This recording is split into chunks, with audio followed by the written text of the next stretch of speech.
Mr. Allen's busy right now, but you may go in.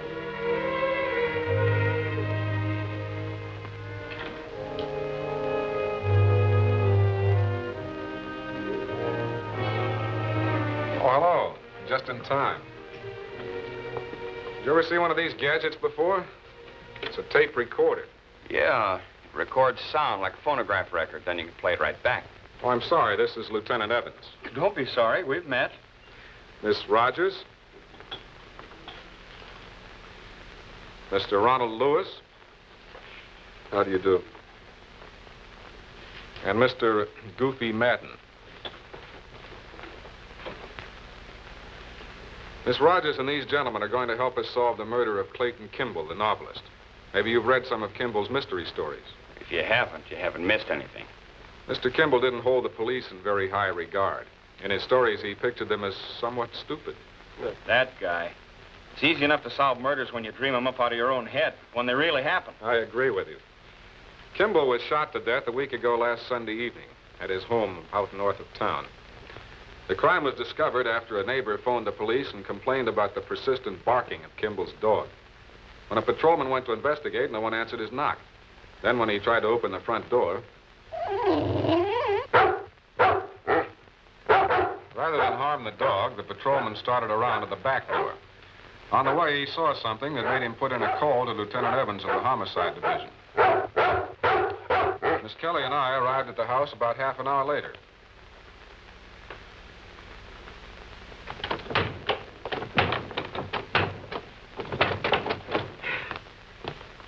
Oh, hi, Steve. Hello, Pat.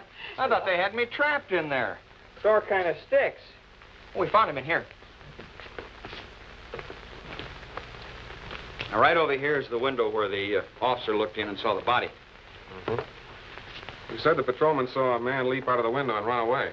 Yeah, but that's a concrete driveway out there. Naturally, no footprints. What about the dog? Locked up in the kennel out in the yard. You know, we had to get a guy from the Humane Society to handle it.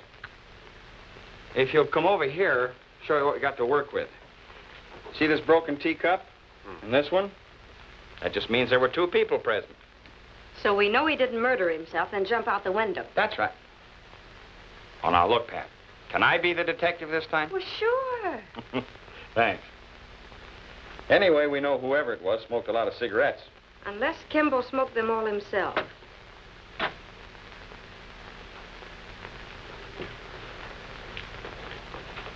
Hey, Steve. Here. Not bad, huh?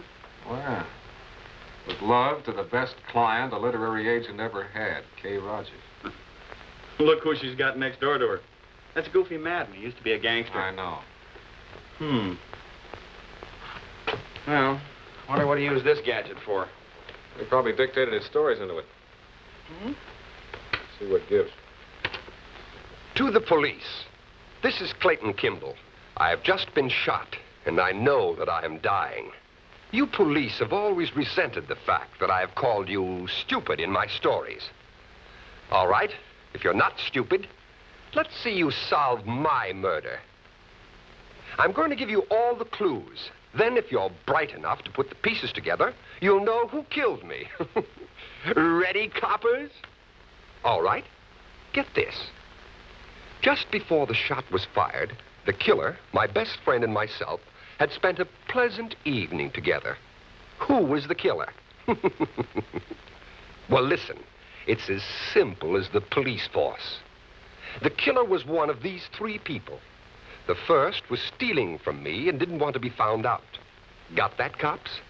The second became too important and was fired. Am I going too fast for you? All right, then. The third double-crossed me and became too friendly with my best friend. 3 suspects. Count them if you can count. I've given you the motives of each, and I've even told you who the killer is. Now let's see you so-called brilliant detectives get to work. I'll be watching you from heaven. And there aren't any flat feet up there. If the stupid police force thinks it can solve this, it's got an... That's that. Better pack this thing up. Hey, you know something? This whole thing's a gag. Kimball took this stunt out of one of his own stories. Only in the book, the murdered guy talked into a dictaphone. And in the book, did the police solve the murder? Pat, you're going to drive me right to my grave. Well, it's better than having to walk.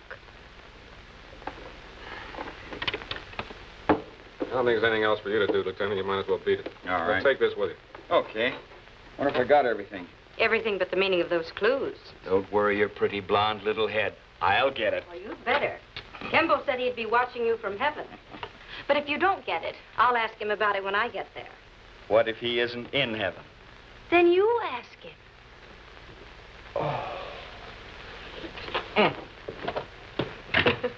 One of these days he's going to explode. I wonder where the phone is in this place. In the hall, I guess. Smart girl.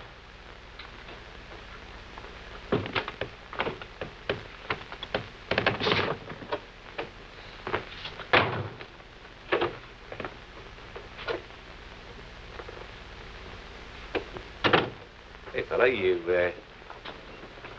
kind of scared me. Really? Yeah, See, don't I know you? Maybe. I know you. You're Goofy Madden. Sure, everybody knows me, but, I'm Steve Allen. Oh, the prosecutor. Sure. Sure. You're kind of funny, ain't it, us meeting this way? You know, your office sent me up once. You here to see, Clay Kimball? Yes, in a way. Well, I guess he ain't around, huh? No, I guess he ain't. I work for Kimball, you know that, don't you? I was giving him some dope on a book he's writing. Clay says I've got a colorful vocabulary. He had me talking into a recorder. What's the real reason you're here? Well, I just told you, didn't I? Clay's writing a book. As a matter of fact, it's the story of my life. I said the real reason.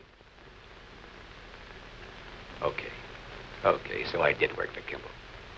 Only we didn't get along so good, and he fired me. Pay off like he said he would, so I dropped around to get what's coming to me, that's all. Did you know he'd been murdered? Murdered? Hey, wait a minute, Bud. Who's kidding who? Well, so that's your racket, huh? That's why you was waiting here for me. You figured to make me the fall guy, huh? You figured to pin a murder rap on me. I didn't say you killed him. Brother, you ain't even gonna get a chance to say it. Better put that gun away, man. Look who's talking. Your office framed you once. Framed me on a hold-up rap. You ain't gonna get a chance to send me up on a murder rap. I'm gonna let you have what's coming to you, Bud. And here it comes.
Smart guy. Drop it! I didn't do it, I tell you. I stole some stuff from the guy, sure, but I didn't kill him. You gotta believe me, Alan. You gotta believe me.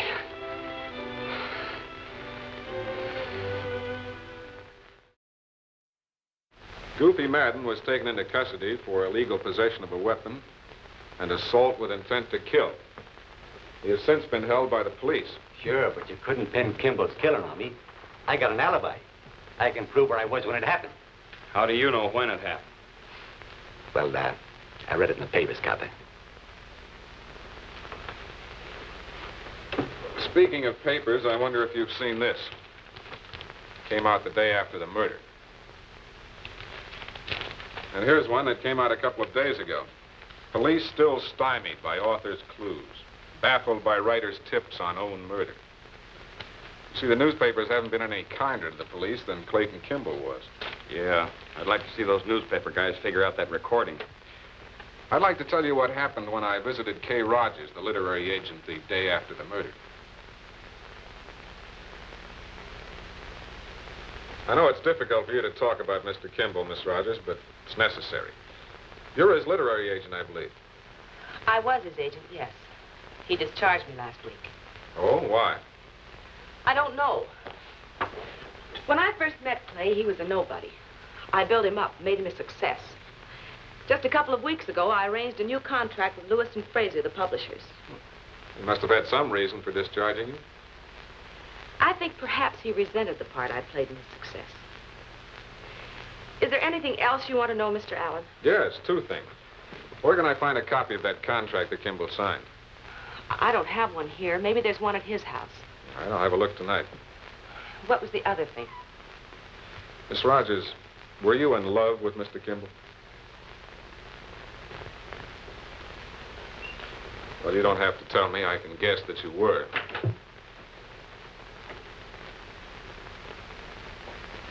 What's going on here, Kay? Is this fellow annoying you? It's all right, Ron. This is Mr. Allen, the public prosecutor. Mr. Allen, this is Mr. Lewis of Lewis and Fraser. How do you do? I came here... Yes, you came to see what you could find out about Clayton Kimball. Well, Miss Rogers knew nothing of his private affairs. From what I've heard about those affairs, I'm glad she didn't. And you can get out of this office. Relax, Mr. Lewis. You're full of nerves. Have a cigarette. I don't smoke. Now, if you don't get out of here, Ron, I'll... don't! Don't worry, he won't. Thanks very much for the information, Mr. Lewis. I didn't give you any information. Oh, yes. You told me a great deal.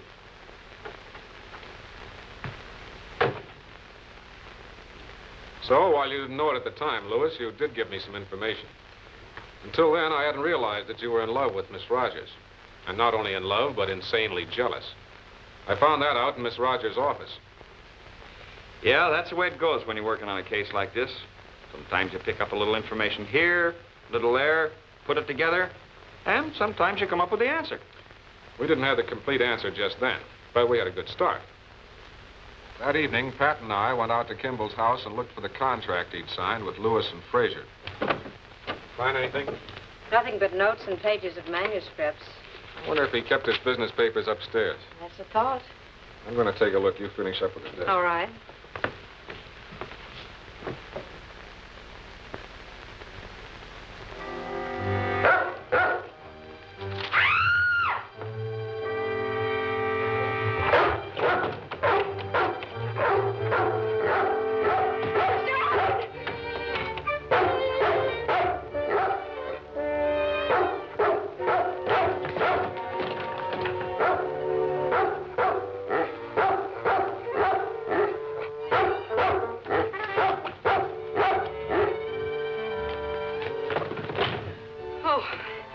Thanks a lot, Mr. Allen. That dog was really hungry. Well, I hate to deprive him of a meal, but I need my secretary more than he does. Oh, I see you found the contract. Yeah, let's go. I think we've got everything we need now. All right. Yes, we have everything we need to prove who killed Clayton Kimball, except for one thing. What one thing is that? Let me show you what we do have. We have Kimball's contract with Lewis and Fraser.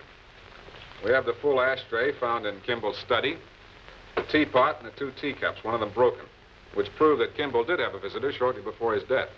Well, that's what I said, remember? Somebody who drank tea and smoked cigarettes. Well, that lets me out. I ain't a tea drinker type. I don't smoke. You can ask anybody. It happens I'm not asking, I'm telling. All right, now, who killed Clayton Kimball? Well, Kimball himself left us some clues on this recording machine. He said that there were 3 suspects. The first was stealing from him and didn't want to be found out. The second became too important and was fired. And as for the third, this is what he said. And became too friendly with my best friend. Hey, I forgot about that. Who was Kimball's best friend? Well, that's the answer to the whole affair, Lieutenant. And in just a few moments, I think we'll have that answer for you.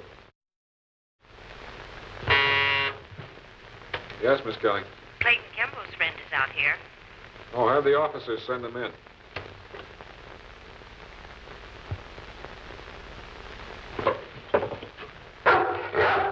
Hey, watch out.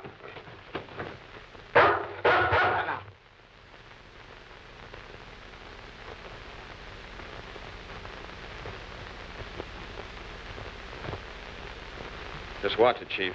That dog might be a killer. No, Evans. There's our real killer, Kay Rogers. Yes, I killed him. I could stand his egotism because I loved him. When he tired of me, I couldn't take it. And that's why I double-crossed him, and that's why I killed him. Then the dog was Kimball's best friend. Dog was in the room at the time of the murder, and she's the only one with whom he's friendly. And it's just like Kimball said. She got too friendly with his best friend. That's why she was able to come to the house and let the dog out of the kennel the night I was looking for the contract. She hoped that he'd kill me. How about the double cross? That was the contract she negotiated with Lewis and Fraser by which the publisher got most of the money. That makes Mr. Lewis the friend who was stealing. And Goofy Madden is the friend who got too important. Hey, Chief, you said we had everything figured out but one thing. Now, what was that? The policeman said he saw a man leaping out of the window. Who was the man? Man. I got it. Miss Rogers in slacks. Good boy.